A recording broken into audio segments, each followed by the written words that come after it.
Bismillahirrahmanirrahim. Assalamualaikum warahmatullahi wabarakatuh. Alhamdulillahirrabbilalamin. Wabihi nasta'inu ala umur dunia waddin. Wassalatu wassalamu ala asrafil anbiya'i wal mursalin Muhammadin wa ala alihi wa ashabihi wa man tabi'ahum bi ihsanin ila yaumiddin. Wa ba'd. Anak-anakku sekalian, kelas 7 PK, murid baru di MTS Negeri 2 Sukoharjo yang sangat saya cintai karena Allah Subhanahu wa taala. Baik, sebelum saya melanjutkan pembicaraan saya lebih lanjut lagi, saya akan memperkenalkan terlebih dahulu siapa saya dan apa materi yang saya ajarkan. Pertama, nama asli saya adalah Ustadz Suja Asadullah. Suja Asadullah itu nama dalam bahasa Arab yang artinya singa Allah yang pemberani. Ya, walaupun nama saya singa Allah yang pemberani, tapi saya orang yang gak garang-garang amat kok. Tetap santai dan justru murah senyum. Alhamdulillah. Baik, saya lahir pada tahun 1997. Meski di umur saya yang ke-20, hampir ke-23, namun wajah saya orang-orang bilang masih cukup relatif kelihatan muda. Masya Allah, ini satu hal yang perlu saya syukuri pada Allah Subhanahu wa taala. Baik adik-adik semuanya, siswa-siswi MTS Negeri 2 Sukoharjo kelas 7 PK ya. Saya berasal dari Kota Medan, Sumatera Utara. Ya. Yang orang-orang bilang di sana banyak terdapat orang Batak, orang Karo, orang Melayu. Bukan Melayu dalam bahasa Jawa. Kalau Melayu dalam bahasa Jawa kan artinya berlari tuh. Ini Melayu itu maksudnya suku Melayu ya.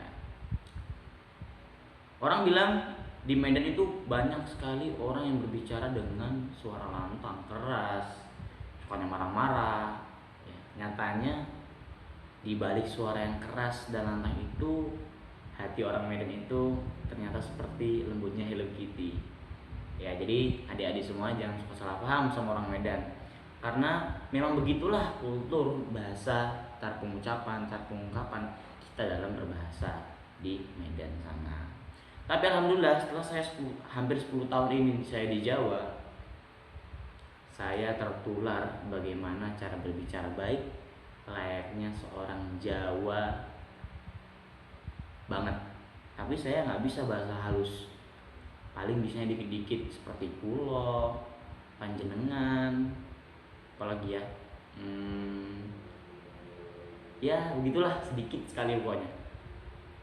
Kalau adik-adik sekalian ngomong berbahasa Jawa, bahasa Jawanya bahasa Jawa kasar, mungkin saya bisa paham, tapi bahasa Jawa halus saya kurang bisa paham. Makanya lebih baik ketika di kelas ingin bertanya-tanya dengan saya, pengen lebih dekat lagi dengan saya, kalian boleh bertanya dengan bahasa Indonesia, terutama agar saya mudah memahami apa-apa yang kalian tanyakan kepada saya. Baik, jadi semuanya tidak berpanjang lebar. Sekarang udah kepanjangan ya, udah sekitar 2 atau 3 menit mungkin saya berbicara tentang perkenalan. Kalau ada yang mau tanyakan silahkan tinggalkan di kolom komentar pertanyaan apa yang ingin kalian tanyakan tentang pribadi saya. Baik, saya di MTS Negeri 2 Sukoharjo ini baru setahun dan saya ngajar pada materi muhadasah. Pasti adik-adik penasaran dong, muhadasah itu apa?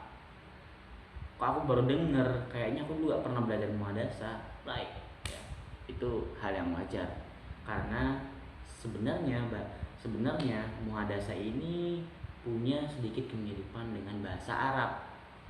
Ya, loh kok bisa Ustaz bahasa Arab? Iya, ternyata muhadasah itu salah satu ilmu dalam bahasa Arab. Berarti kita pakai bahasa Arab? Iya, kita pakai bahasa Arab. Dan saya, Anda, kita semua harus mencintai bahasa Arab. Kenapa? Karena bahasa Arab itu adalah bahasa surga, bahasanya orang penghuni surga. Kalau kamu, saya, kita itu mau menjadi penghuni surga, maka kita harus cinta dulu sama bahasanya. Gimana kita meminta sama Allah kalau misalnya kita belum tahu bahasa Arab?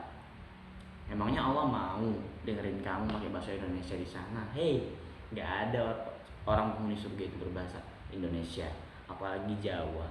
Semuanya berbahasa Arab. Lah Ustadz, saya nggak sama sekali paham bahasa Arab. Saya juga kurang minat dengan bahasa Arab. Ustadz, saya suka sih sama bahasa Arab, tapi saya nggak bisa mengungkapin.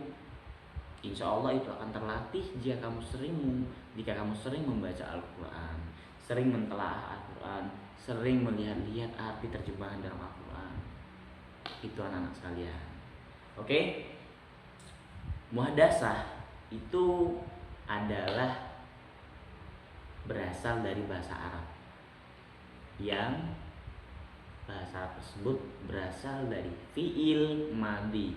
Fi'il madi itu apa Ustaz? Fi'il madi itu adalah kata kerja lampau ya, yang mujarad dari kata haddatsa yuhadditsu.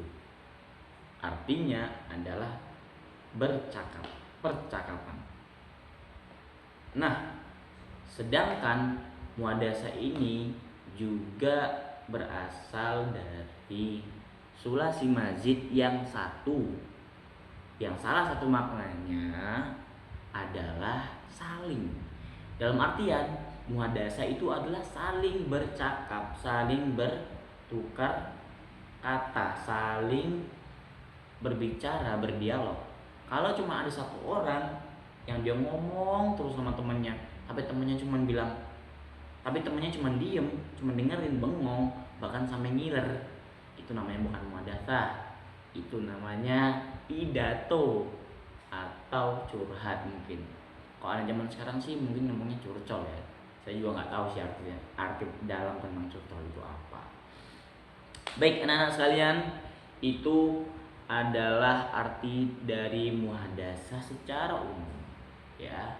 Maka adik-adik sekalian, orang Arab sana itu seringkali melihat atau mendengar orang Indonesia itu ketika mereka di negara Arab sana menggunakan bahasa Arab, bercakap dengan bahasa Arab, muhadasah ya, percakapan dengan menggunakan bahasa Arab, seringkali mereka kagum dengan kita. Kenapa? Karena pendidikan bahasa Arab kita itu benar-benar seperti formalnya orang Arab sana berbicara.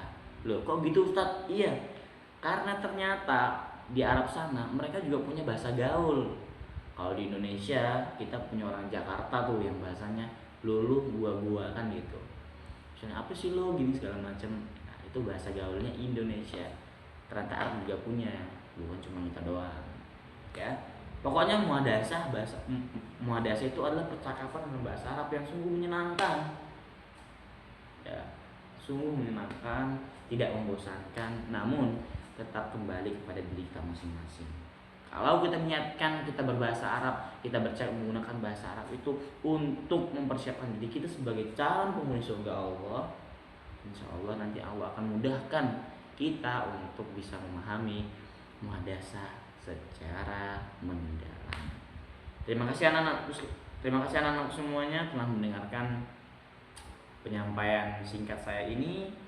Semoga di pertemuan pertama ini kalian bisa tertarik dengan pelajaran saya dan saya juga, dan kita bisa lebih intens dalam melakukan pelajaran muhadasah di kelas kelak ketika corona telah hilang.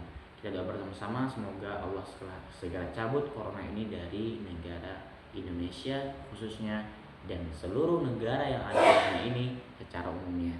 Terima kasih. Saya tutup dengan membaca doa kafaratul majlis. Subhanaka Allahumma wa bihamdika asyhadu an la ilaha illa anta astaghfiruka wa atubu ilaik. Billahi taufik wa hidayah wa ridha wa inayah. Assalamualaikum warahmatullahi wabarakatuh.